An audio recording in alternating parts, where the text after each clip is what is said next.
வணக்கம் நண்பர்களே, நம்ம டியரோட ஒரு மணிக்கான கெஸ்ஸிங் பார்க்கலாம். 25ஆம் ரிசல்ட்டு 75058 ரிசல்ட்டு.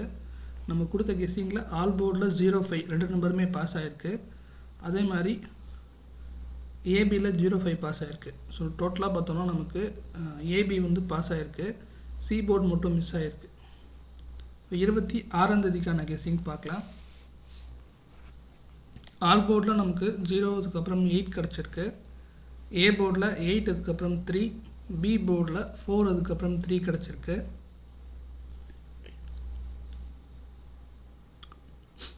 சி போர்டில் 4 அதுக்கப்புறம் 8 கிடச்சிருக்கு. ஏபிபிசிஎஸ்சியில் 08805335 கிடச்சிருக்கு. ஏபிசி போர்ட் பாக்ஸில் 438983 கிடச்சிருக்கு.